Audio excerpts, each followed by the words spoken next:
मेरी शादी एक साधारण सी दिखने वाली लड़की से तय हो गई थी। माँ शादी की तैयारियों में मसरूफ थी। मेरी शादी को 2 महीने बाकी थे, लेकिन इन 2 महीनों में मैंने कभी भी शालिनी से मिलने की कोशिश नहीं की और न ही कभी बात करने की कोशिश की। शालिनी एक साधारण से फैमिली की लड़की थी और वह दिखने में सांवली थी और मैं बहुत ज्यादा हैंडसम था।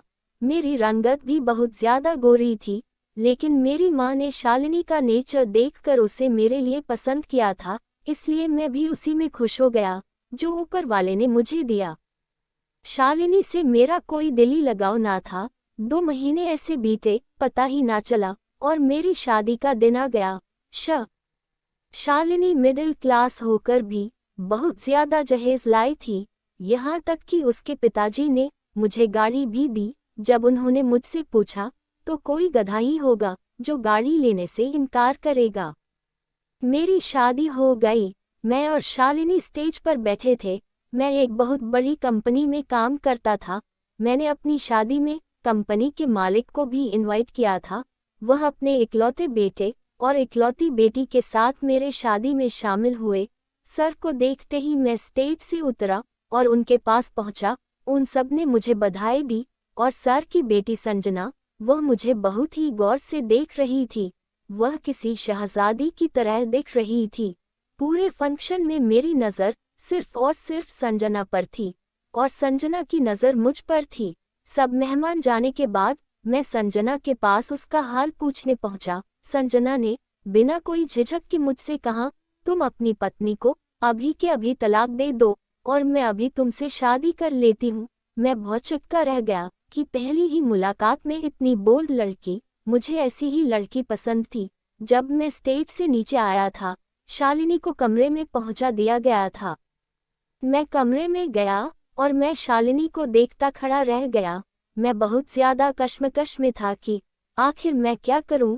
एक तरफ मुझे शालिनी दिखती जो अपने साथ थोड़ा सा जहेज लाई थी, और दूसरी तरफ मुझे जो करोड़ों की प्रॉपर्टी 50% की पार्टनर थी। ऐसी बाइक और कार तो मैं कई खरीद लेता, लेकिन मुझे बेचारी शालिनी पर थोड़ा तरस भी आ रहा था। मेकअप में वह बहुत खूबसूरत दिख रही थी, लेकिन जैसे ही मेरी नज़र उसके पैरों पर पड़ी, मेरी जान झल्ला गई। मैंने शालिनी से बहुत ज्यादा गुस्से में कहा, ऐसे बैठी क्यों हो, उठो और अपना लीपा पोता उतार कर आओ। शालिनी मुझे हैरत भरी निगाहों से देखने लगी। मैंने उससे कहा, ऐसे क्या देख रही हो, क्या तुम्हें समझ में नहीं आ रहा, अपने असली रूप में आओ। वह बड़ी तकलीफ से बेड से अपने कपड़े संभालते हुए उतरी और वॉशरूम में चली गई। वह तकरीबन 1 घंटे बाद वापस आई तो मैंने देखा कि उसका चेहरा धुला हुआ था और आंखें लाल हो रही थी, और देखकर ही लग रहा था कि वह अपनी बेइज्जती पर अंदर बहुत रोई है। लेकिन मुझ पर तो संजना के पैसों की लालच जुड़ी हुई थी। मुझे शालिनी के आंसू कहाँ नजर आते।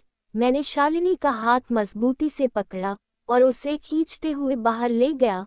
मेहमान अभी मौजूद थे, शालिनी के घर वाले, मेरे बॉस की बेटी और बॉस का बेटा और बॉस सब मौजूद थे। मैंने सबके सामने कहने लगा, देखो देखो, इन लोगों ने मुझे धोखा दिया है।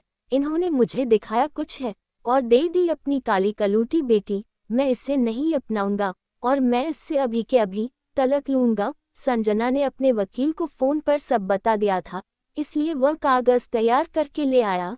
तभी संजना आगे बढ़ी और सबके सामने कहा, मैं अजय से शादी करूंगी, अगर अजय बुरा ना माने तो। तब संजना के पिताजी संजना को गुस्से से कहा, संजना तू अभी घर चलो। संजना ने अपने पिताजी से कहा, पिताजी आप मेरी जिंदगी में दखल ना ही दे तो अच्छा है। तब संजना के पिताजी खामोश हो गए, लेकिन उन्होंने अपने बेटे के कान में ऐसा कुछ कहा कि जिसे सुनकर मेरे होश उड़ गए।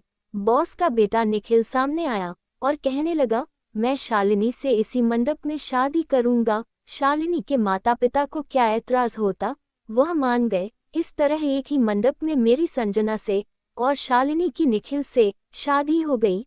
मैं घर दामाद बन गया और संजना के घर ही रहने लगा। संजना मुझे बहुत ज्यादा प्यार करती, वह मेरी इतनी इज्जत करती कि मैं हवाओं में उड़ने लगा। और मैं शालिनी और निखिल को देखता तो वह दोनों कुछ गुमसुम दिखाई देते, मुझे शालिनी से नफरत होती, वह एक मामूली घर की लड़की मेरे बराबरी में कैसे आ गई। मैंने सोचा कुछ दिन निकल जाने दो, उसके बाद इन दोनों का मैं तलाक करवा दूंगा। धीरे धीरे दिन बीतते गए और हमारी शादी को 3 महीने हो गए थे। अब निखिल और शालिनी एक दूसरे के साथ खुश नजर आते। शालिनी निखिल के लिए किचन में चाय बना रही थी, तब मैं किचन में गया और उसे धमकाने लगा। मैंने उससे कहा कि रह लो, कितने दिन खुश रहती हो, तुम मेरी बराबरी कभी नहीं कर सकती, मैं तुम्हें बहुत ही जल्द इस घर से निकलवा दूंगा। लेकिन इतने में संजना वहां आ गई। उसे मुझ पर शक होने लगा। उसने मुझे कमरे में लेकर गई और मुझसे बहुत लड़ा।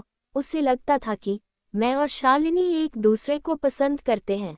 ये लड़ाई हमारी काफी दिन चली। उसके बाद संजना ने मुझ पर ध्यान देना बंद कर दिया। एक दिन हम दोनों बहुत जोर शोर से किस चीज पर लड़ रहे थे और संजना गुस्से से घर से निकल गई।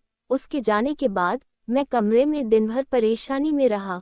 फिर मैं भी पिज़्ज़ा हट की तरफ निकल गया। मैं वहां जाकर ऑर्डर देकर बैठा ही था कि मेरे सामने नजर पड़ी। वहां संजना किसी और आदमी के साथ उसके कंधे पर सर दिए बैठी थी और वह उसे तसल्ली दे रहा था।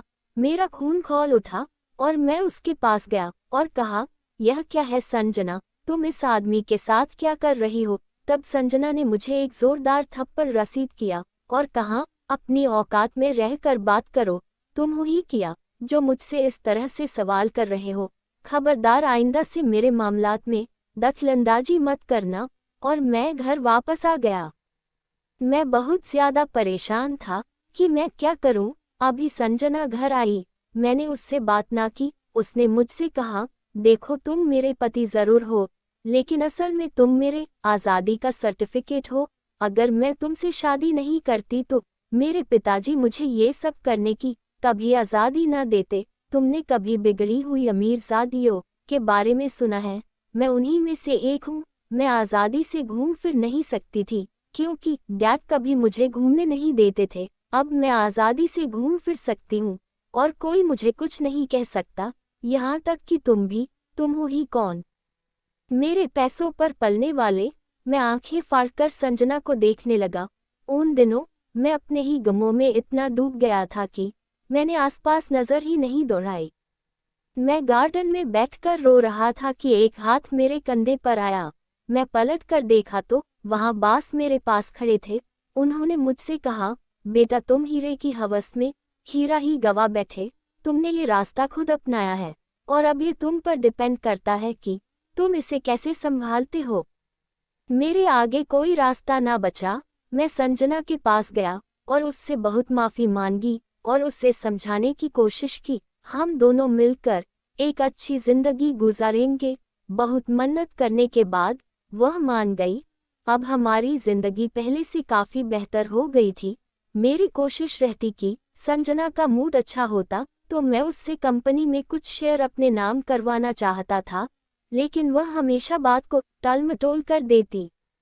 दिन बीत रहे थे। एक दिन संजना ने मुझसे कहा कि हम वर्ल्ड टूर पर जा रहे हैं।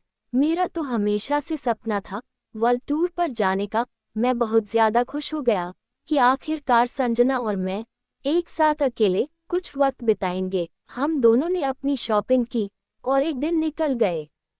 सबसे पहले हम सुदिया पहुंचे। वहां पहुंचने के बाद होटल में संजना ने 2 कमरे बुक किए, एक मेरे लिए और एक खुद के लिए। मैंने संजना से पूछा कि ऐसा क्यों, तो संजना ने कहा कि तुम्हें वर्ल्ड टूर पर जाने का सपना था, वह मैं पूरा करूंगी, लेकिन इसके बदले में तुम्हें गूंगे, अंधे और बहरे बनकर रहना पड़ेगा। मैं अपनी आंखों के सामने उसे उसी मर्द के साथ घूमते हुए देख रहा था जिसे मैंने पिज़्ज़ा हट में देखा था। 2-3 मुल्कों तक वह हमारे साथ रहा। उसके बाद संजना की उससे लड़ाई हो गई और वह वापस हो गया। 6 महीना घूमने के बाद हम इंडिया वापस आ गए। अब संजना हर कुछ दिनों में एक नया बॉयफ्रेंड ढूंढ लेती। उसने मेरे नाम से अभी तक कुछ भी ना किया था। अब मैं परेशान रहने लगा। ना मेरे जिंदगी में सुकून था और ना दिमाग में। कभी कभी शालिनी और निखिल सामने आ जाते तो मुझे शालिनी से जलन सी महसूस होती। जो ऐशो आराम के सपने मैंने देखे थे वह तमाम शालिनी कर रही है। अब पानी सर के ऊपर हो चुका था। मैंने फैसला कर लिया था कि अब मैं संजना के साथ नहीं रहूंगा, मैं उससे तलाक ले लूंगा। जब मैंने संजना को ये खबर सुनाई तो वह बौखला कर रह गई और मेरी मिन्नत समाजत करने लगी और कहने लगी कि मैं तुम्हारे सारे खर्च तो उठाती हूँ और तुम्हें किसी चीज की कमी नहीं होने देती, तुम जैसे गरीबों को और चाहिए ही क्या इतनी आलीशान जिंदगी मुझे खोने के बाद तुम्हें नसीब नहीं होगी। मैंने उसके बावजूद संजना से तलाक ले ली। शालिनी को एक बेटा हो गया था। मैंने शालिनी का बुरा चाहा, लेकिन शालिनी आज मेरी सोची हुई जिंदगी बिता रही है और मैं उस आलीशान बंगले को छोड़कर वापस अपने घर खाली हाथ जा रहा हूँ। शालिनी से माफी मांगने पर शालिनी ने कहा कि मैं तुम्हें माफ तभी करूंगी जब तुम किसी का सहारा बनोगे। मैंने शालिनी से वादा किया और अपने घर वापस जाने के बाद एक तलाकशुदा जिसके 2 बच्चे थे उससे शादी कर ली और उसके बच्चों को अपने बच्चे समझकर प्यार देने लगा। मैंने वह नौकरी छोड़ दी और दूसरी जगह जॉब कर ली। अब मैं अपनी जिंदगी से बहुत ज्यादा खुश था क्योंकि मेरी बीवी बिल्कुल शालिनी की तरह थी जो अपनी पति और बच्चों के साथ वफादार थी। इस तरह की रोमांच से भरपूर कहानियां सुनने के लिए चैनल को लाइक, शेयर और सब्सक्राइब जरूर करें और घंटी के आइकन को दबाना ना भूलें।